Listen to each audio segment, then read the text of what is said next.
Welcome, नमस्कार दोस्तों। आप देख पा रहे हैं हमारे यूट्यूब चैनल में जैक के द्वारा जारी किया गया क्लास 8 का मॉडल पेपर। ये आपका मॉडल पेपर वस्तुनिष्ठ होगा जो कि 2023 के परीक्षा में आपका आएगा। उसके लिए किस प्रकार की तैयारी करनी है और कितने प्रश्न रहेंगे उसकी जानकारी हम लोग यहाँ देखते हैं। तो ये जो वीडियो आप देख रही है विषय हिंदी का देखेंगे। इसमें कुल पूर्णांक 50 नंबर का रहेगा, यानी कि कुल 50 प्रश्न रहेगा क्लास 8 का बोर्ड में। आइए हम सामान्य निर्देश को पहले पढ़ लेते हैं। कुल 50 प्रश्न हैं। सभी प्रश्नों के उत्तर अनिवार्य हैं। प्रत्येक प्रश्न के लिए एक एक अंक निर्धारित है। प्रत्येक प्रश्न के 4 विकल्प दिए गए हैं। सब सही विकल्प का चयन आपको करना है। गलत उत्तर के लिए कोई अंक काटे नहीं जाएंगे, यानी कि कोई आपका गलत हो गया आंसर तो उसके लिए कोई भी नंबर कटेगा नहीं आपका। तो आइए पहला प्रश्न पे हम लोग शुरुआत करते हैं। निम्नलिखित गद्यांश को पढ़कर उससे दिए गए प्रश्नों के सही विकल्प को चुनें। पहले इस गद्यांश को आपको पढ़ना है और पढ़ने के बाद जो नीचे प्रश्न आएंगे उसको हमको हल करना है। तो आइए पहले गद्यांश को पढ़ लेते हैं। अशोक स्वतः। आज 4 साल से यह युद्ध हो रहा है और कलिंग आज भी जीता नहीं जा सका है। दोनों ओर के लाखों आदमी मारे गए हैं, लाखों घायल हुए हैं, पर हम आज भी असफल हैं। क्या होगा इसका परिणाम? अशोक और द्वारपाल के बीच बातचीत हो रहा। द्वारपाल सिर झुकाकर, राजन संवाददाता आना चाहता है। अशोक आने दो। देखिए संवाददाता का प्रवेश होता है और संवाददाता क्या बोलते हैं प्रवेश कर? महाराज अशोक की जय हो, शुभ संवाद है। गुप्तचर समाचार लाया है कि कलिंग के महाराज लड़ाई में मारे गए हैं।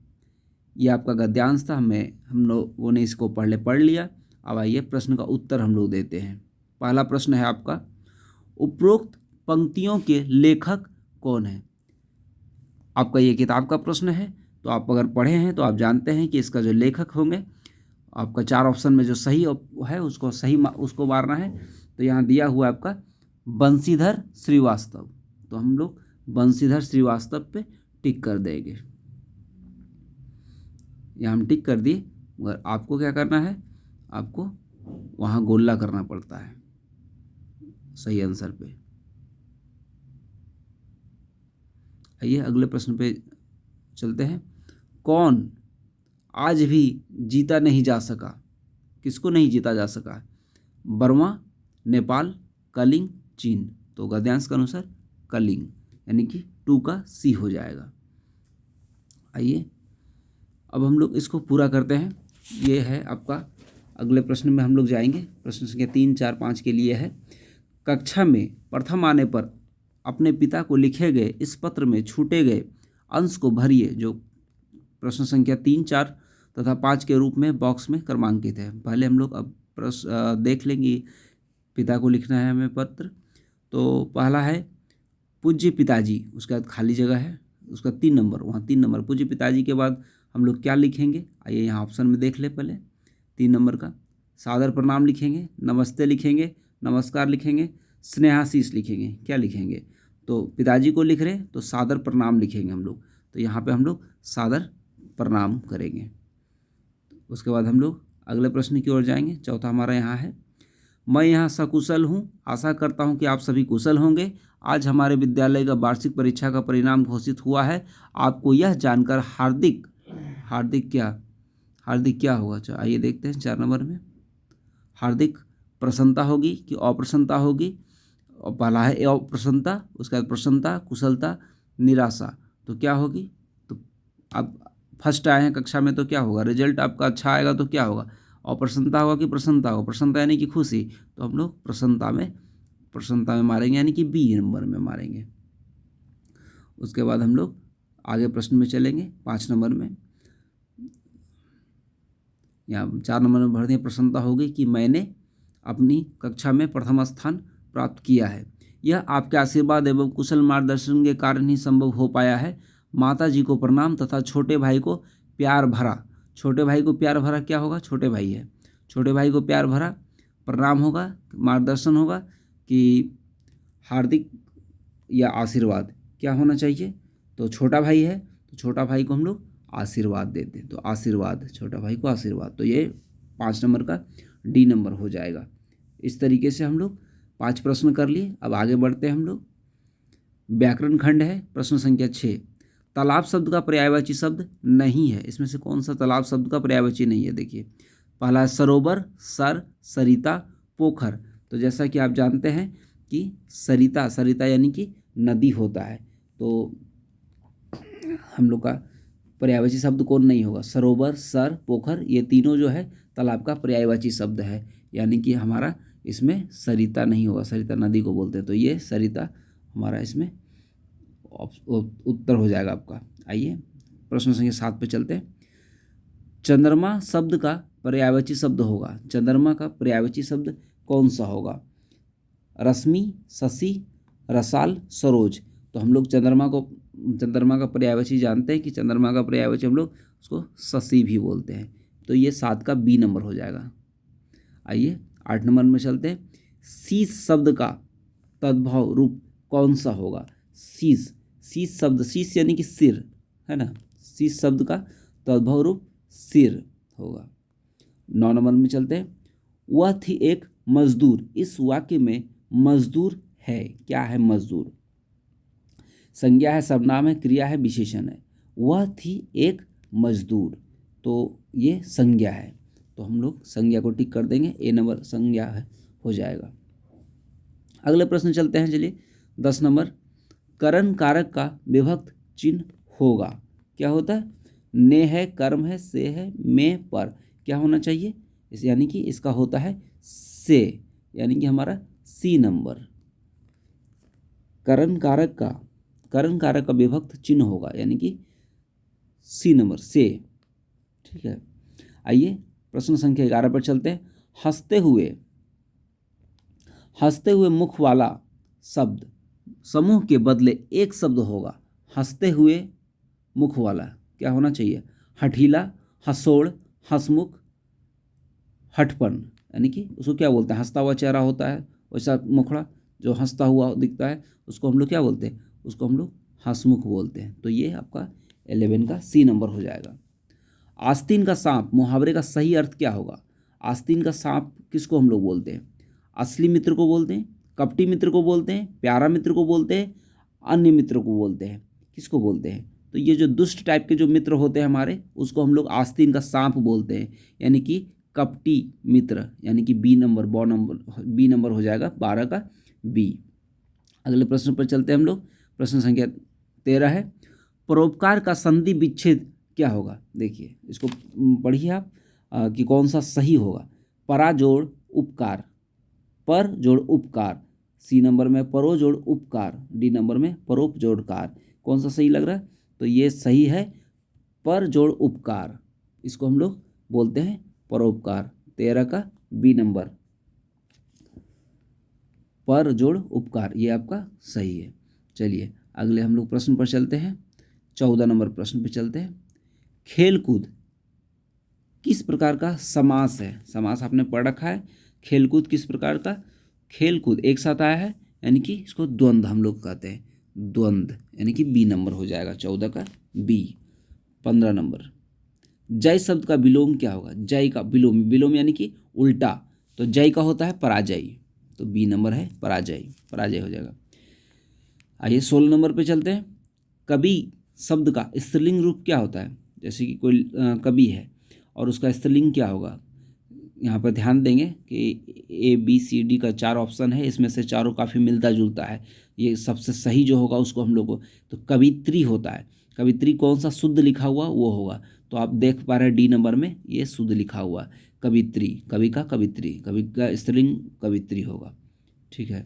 अब चलिए हम लोग प्रश्न संख्या 17 पर चलते हैं।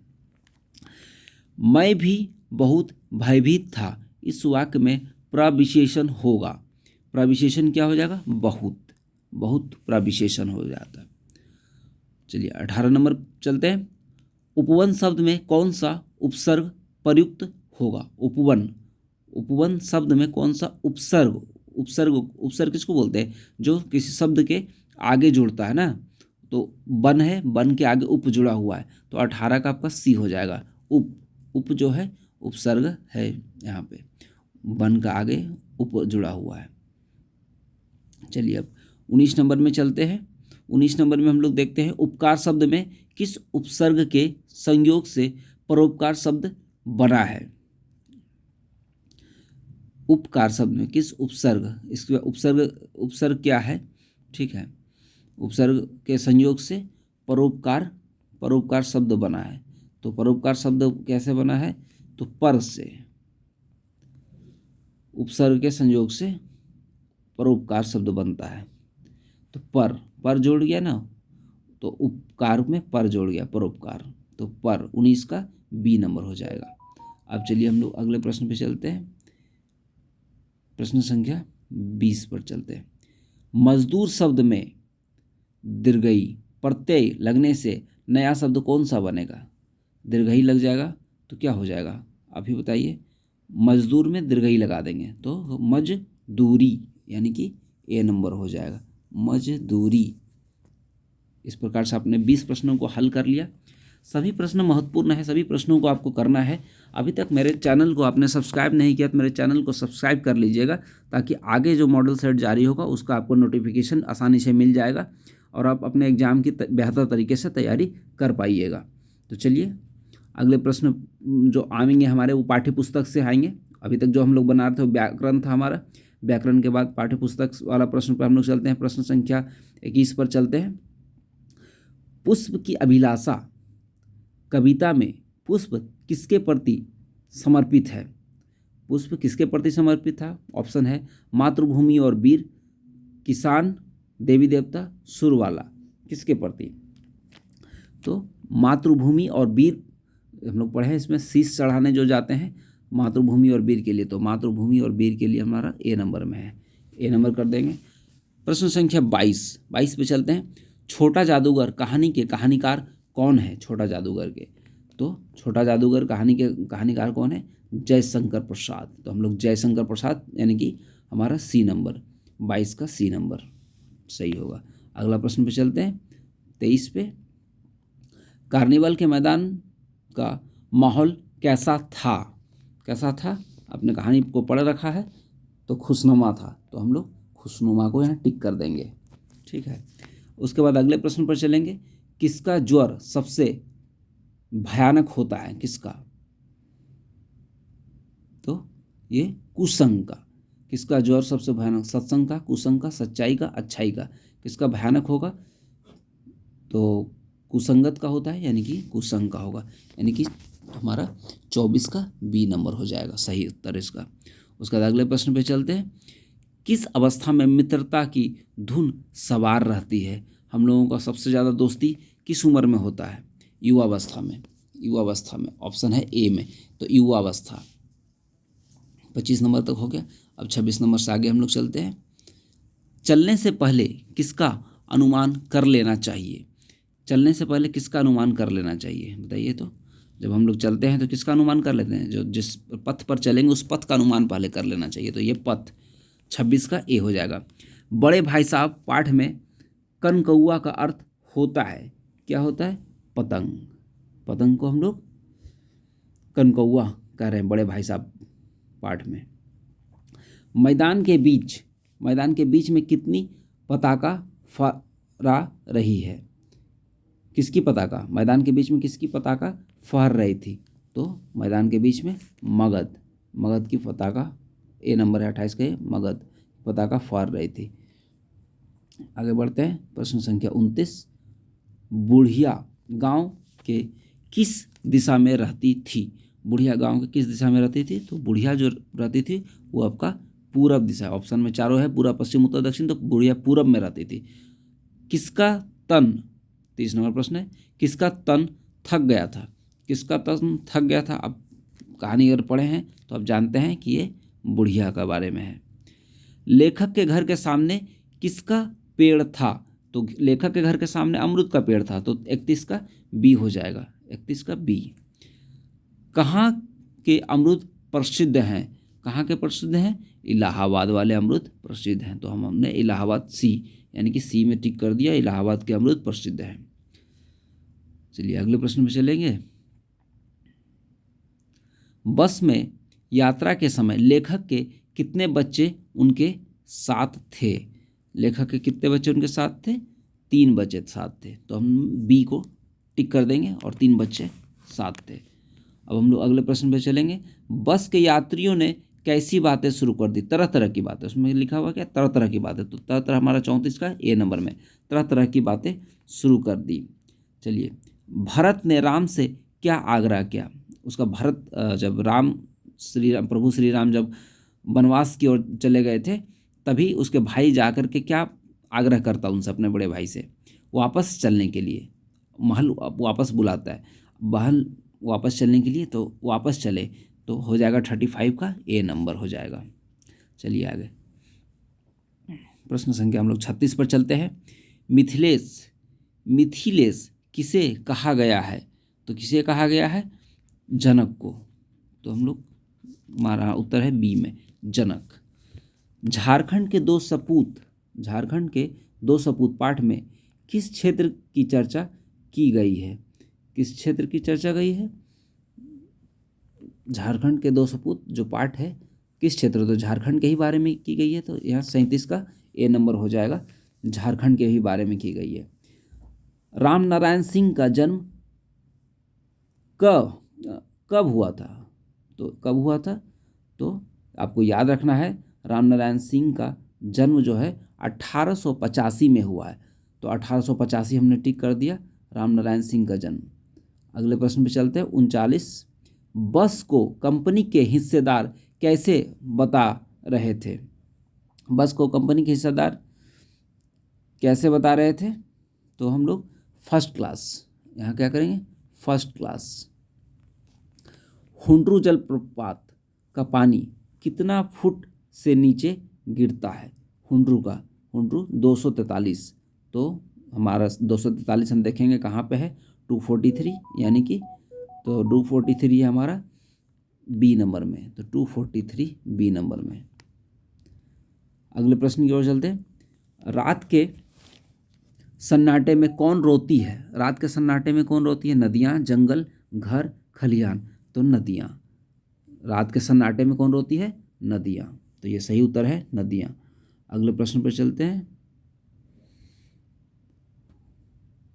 गुरु शिष्य हिंदी साहित्य की कौन सी विद्या है? यह है संस्करण। तो हम संस्करण डी में, संस्मरण में हम लोग डी में टिक कर देंगे। अब चलिए 43, डॉक्टर चंद्रा क्या बनना चाहती थी? क्या बनना चाहती थी? डॉक्टर चंद्रा क्या बनना चाहती थी? डॉक्टर तो बनी हुई थी, तो वह डॉक्टर ही बनना चाहती थी, इसलिए डॉक्टर चंद्रा उनको कहते हैं। अगला प्रश्न 44 नंबर, वीर जननी का पुरस्कार किसे मिला? वीर जननी का पुरस्कार जो मिला था, डॉक्टर चंद्रा की माँ को मिला था। तो डॉक्टर चंद्रा की माँ को हम लोग टिक कर देंगे, ऑप्शन हमारा बी नंबर सही होगा। चलिए 45 नंबर पे चलते हैं। डॉक्टर चंद्रा को किस बीमारी ने गर्दन के नीचे का पूरा शरीर निर्जीव कर दिया था? क्या था वो? पोलियो। तो ए नंबर ऑप्शन सही है आपका। किसके घर में खुशी का माहौल था? शुभांगी। किसके घर में खुशी का माहौल था? शुभांगी का। तो ये हम लोग शुभांगी 46 का ए टिक कर देंगे। इस तरह से आपके परीक्षा में आने वाले सभी प्रश्नों को आपको करना है। वहाँ पे जो सही उत्तर है आपका, जैसे ए नंबर सही है 46 का, तो 46 का ए वाला को आपको गोला करना है वहाँ पे। इस प्रकार से 50 क्वेश्चन आएंगे। 50 क्वेश्चन में 50 क्वेश्चन को आपको करना है। अगर कोई नहीं भी आ रहा तो उसको भी करना है, क्योंकि आपका कोई भी माइनस मार्किंग इसमें नहीं है, नंबर इसमें आपका नहीं कटेगा। चलिए 47 पे चलते हैं। शुभांगी के पिता आंगन में बैठकर क्या पढ़ रहे थे? शुभांगी के पिता जो है वह पेपर पढ़ते थे, यानी कि समाचार पत्र। तो हम देख रहे हैं कि हमारा बी नंबर में है समाचार पत्र, बी नंबर में समाचार पत्र। उसके बाद हम लोग चलेंगे 48 में। तालाब बांधता धर्म सुभा के रचनाकार कौन है? रचनाकार कौन थे?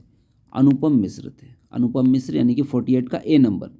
बिहार के किस इलाके में अकाल के समय गांवों ने मिलकर 63 तालाब बनवाए थे? 63 तालाब बनवाए थे। मधुबनी में ऐसा हुआ था। तो मधुबनी डी नंबर, 49 का डी नंबर। अब ये अंतिम प्रश्न है आपका हिंदी का। छेरा त्योहार किस राज्य में मनाया जाता है? तो किस राज्य में मनाया जाता है? छत्तीसगढ़ का ये त्यौहार है। तो छत्तीसगढ़, छेरा त्यौहार जो है छत्तीसगढ़ में मनाया जाता है, छत्तीसगढ़ में। इस प्रकार से हम सभी प्रश्नों को हल करेंगे। और मेरे चैनल को अभी तक आपने अगर सब्सक्राइब नहीं किया तो सब्सक्राइब कर लीजिए। आने वाले समय में आपको और भी प्रश्नों का नोटिफिकेशन मिलेगा। इसी के साथ धन्यवाद।